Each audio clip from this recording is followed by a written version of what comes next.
You know what time it is, y'all? The NHL is back, and look who's talking about hockey.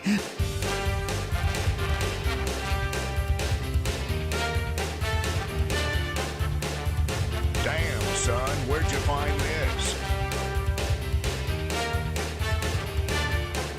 I don't know a damn thing about hockey. Let me be clear.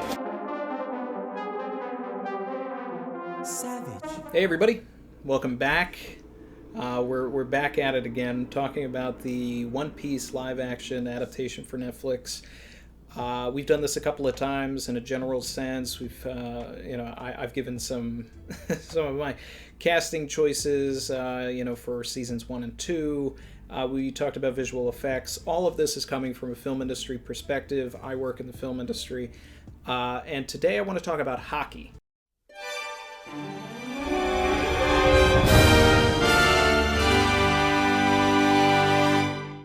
Today, I'm talking about hockey. Yeah, I'm gonna do that hockey. Yes, I am. If you're watching this video, then I'm sure that you view One Piece close to, if not as a masterpiece like I do, right? I view it as a masterpiece. But that doesn't mean that I don't regard Oda with a little bit of criticism in the way that Haki has been implemented. Okay, now, there is a clear through line of foreshadowing for, at the very least, Conqueror's Haki and observation. I feel like armament may have been, a late addition to the game. He may have had the idea for swords, right? Because Mihawk is talking about, that his sword is a black blade. That is the highest level that you can attain for a sword. What if this is the very first instance of armament Haki that we see in the series, and we can carry a visual effect and sound effect over to the next and subsequent times that we ever see someone put Haki on a sword? Now, that also begs the question, because we don't know enough about black blades, do you need to coat a black blade? Is it just always covered in armament Haki? Now, why is that important? Look, we all know I'm not a hockey expert, okay? The only thing I know about hockey is that the puck is black. We don't know the answers to that, but there is a way to make the live action superior. Did he just... Superior to the source material by actually using the text that we have, the 24 years of information, to go back and actually tweak a couple of things to make everything just a little bit tighter. And by that, I mean having a consistent sound effect, visual effect for Haki in the first place, for all three different types, as you go across all the way throughout the seasons. You'll have this consistent tone that when someone rewatches the series, at some point, you'll be able to pick up on these things even easier than if you were reading or watching the anime. Because if you watch the anime now, the way that they animate Haki, the way that they do things is radically different than even when they started using Haki, so there's no consistent tone there either. Maybe we'll get that if the anime decides to, reanimate the whole series like they did with Dragon Ball Z and all of that, but, we're talking many years down the line. Here with the live action, we can set this up right from the beginning.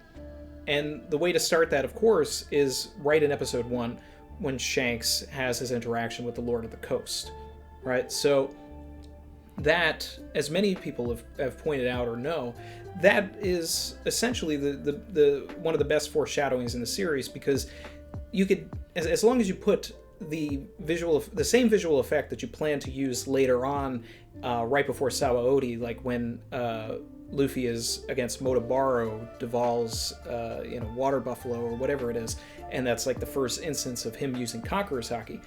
As long as you keep that tone consistent there, you'll be able to go back and go, wait, okay, so that's what Shanks did. Luffy's learning that, right? So, we get some sort of effect. I really liked what they did in Stampede. That Conqueror's Haki clash that Luffy has with Douglas Bullet, and the way that was animated and all of that, very cool.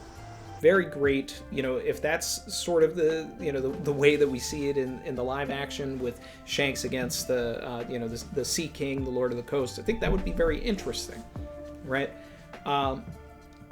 But beyond that, there are other instances, more so in season 2, I would say, where, they start getting into more things, with Alabasta and all of that. There are areas to really insert Haki. So anybody that's, far enough in Wano is familiar with the character of Hyogoro. And Hyogoro, during the Udon portion of Wano, explains Ryo to Luffy and essentially like his version of Haki. And the conversation is nearly word for word what Zoro remembers his teacher Koshiro telling him when he was a child. And he remembers this at a pivotal moment in the fight against Mr. One, and it's how he's able to beat him. Now, Mr. One, obviously he has, the steel fruit. He's able to turn his body, into, his arms into blades and all of this. He's a walking T-1000 without the liquid metal. But there's no way Zoro beat him without subconsciously activating armament Haki, right? Or Ryo, which would be advanced armament to begin with anyway. But he also uses observation, right? Because he says he hears, he knows where his swords are. He knew where the rocks would fall. At the brink of death, his Haki bloomed, right? So that's where we need some sort of a consistent sound effect there and any sort of visual cues. Perhaps Zoro's, Wado Ichimonji during the Shishisonson does turn black momentarily. But then Zoro can't activate it again, right? He doesn't know how to do it. Now, how you gonna do Haki like that? How you gonna do that? You're lucky. And if I'm not mistaken, I think that there is even a scene in the manga where Zoro is trying to, really remember exactly what he did to cut that steel. So, that's a particular instance. It's heavily speculated that when Luffy turns into Water Luffy, right, and he goes up against Crocodile the second time, there's a line that Crocodile has, and he's cut off because he gets punched by Luffy. He's already been punched. So, here is Crocodile. He's a Logia. He's not used to being punched unless you have Haki, right? So, getting hit, he says, does he, if you wanted to, you could finish that sentence by saying, does he know Haki? And look who's talking about Haki! You don't necessarily need to finish the sentence in the episode, but there are ways to utilize that scene as foreshadowing for Haki in the first place as well. Crocodile has his dialogue where he starts talking to Luffy essentially about awakening and about the, that there are ways to advance your devil fruit powers, right? There's ways to learn about this. In the same breath, Crocodile could also, reveal Haki to Luffy. Just starting to talk about the properties of it. Now, that isn't to say to, have Crocodile using Haki, although I think it would probably benefit him in the first place because he does show back up in Marineford and has tremendous clashes with characters that have been proven to have Haki later in the series. So, I think that, maybe this is, a reach or anything like that, but I think that having Crocodile use Haki, a couple of times during the fight isn't that bad of an idea because then he can use it in Marineford. Now, I want to keep most of this to the first couple of seasons and not really get caught up with Marineford, but since I did mention it, realistically during Marineford, we should be seeing Haki all over the place, and we should be seeing advanced conquerors from Whitebeard and all the kind of stuff that is now, very prevalent in the manga and the anime now. The type of stuff that we see during the Roger and Whitebeard clash eventually in the Odin flashback. We should see that stuff in Marineford. This is stuff that Oda, didn't necessarily have an idea maybe at the time to, how he wanted to characterize this, how he wanted to draw it. But now that we know that it's there, and we see certain elements, like when all of the, the three admirals are doing, basically their Ryo pose and creating a barrier, right? Like there should be some sort of a sound effect for that. There should be some sort of a visual effect and a cue for that. I've seen a lot of people in the community say that the reason why we didn't see any of this stuff is because Luffy didn't know it yet, and we're riding through the story as Luffy, and that sort of seems like a I don't know, it's more of a cop-out, really. Savage. I think we should see everything from the beginning. We should, there are so many instances. I personally believe that, after Nami got infected with Kestia, right, and she's sick, and she's on the ship, and they're on the way to Drum, there's a moment where she, leaves her bed because she has this, premonition that a gigantic typhoon is going to come and destroy the ship. Right? And while she has this immense fever and all of this, she's still able to direct the crew away from this typhoon and save them. If that's not observation Haki, I don't know what is. Ain't bad, y'all. Ain't bad for somebody who doesn't know Haki. And we've seen instances in the series of characters using Haki, but then not understanding all of the principles of it or how to tap into it again. Case in point, Luffy, right? He uses Conqueror's Haki a couple of times, subconsciously, unconsciously, and it's not until he trains with Rayleigh that he's actually able to use it on his own, volition, anything, all of that, right? So it's not out of the realm to say that Nami, at the the brink of death from Kestia, was able to tap into observation Haki in that moment.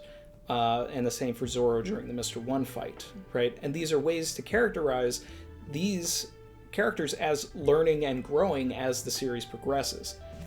And whatever chime, visual effect, sound effect, cue that the producers and the editors want to come up with for observation Haki will become very prevalent when they eventually get to Skypiea, right? With Mantra and all of that. And that's really the arc where Oda went off with all of the observation Haki hints, etc. With Isa and the vassals and Enel, etc. So these are things that we'll be able to set up, and then by the time we get to things like Whole Cake with advanced future sight and all of that, they can be variations of the observation Haki that we're already used to. So that's essentially where I'm coming from with all of this. I truly believe that, the Shanks moment in the first episode should be very clear that it's Conqueror's Haki, and it should be the same effect that, we see throughout the series for Conqueror's Haki. I think it should be shown, for Nami. I definitely believe that it should be shown for Zoro. Throughout Skypiea, I believe that Tekkai, during Water 7, Eni's Lobby, I think that should be characterized as armament Haki, right? Because it's essentially the same thing. I feel like it should just have the same sound effect and all of that, and we'll learn later that really it's just a form of armament Haki or something like that. And I don't think that these changes really affect the story in any sort of dramatic way, but it's just a way to tie things together. So that's really all I wanted to talk about today, guys. Just, a quick discussion about how Haki can be implemented. Of course, it's going to be a combination of, visual effects teamed with a sound effect. Maybe Conqueror's Haki is shot at 60 frames or a higher frame rate, so everything sort of slows down when Conqueror's is used. That might be something fun and very interesting from a camera perspective. And maybe there are little camera tricks that can be done for observation as well. Armament, I think, will just be a quick sort of visual effect more than anything. But maybe the DP can come up with something for that as well. It's all fun stuff to think about. And so anyway, thanks for joining me today, everybody. And next up, I'm going to talk about death in One Piece. And characters that probably should die. And I know that many of you will know who I'm specifically going to talk about, but I'm going to get into the reasoning for that in a separate video. All right, thanks again. Appreciate all of the support as always, and I'll catch you next time. Later.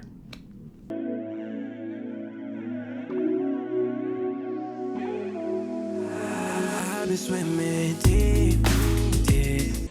I don't mind doing that hockey. I just want to talk that hockey. What can I say? Told you I'd be around, watching you. Savage.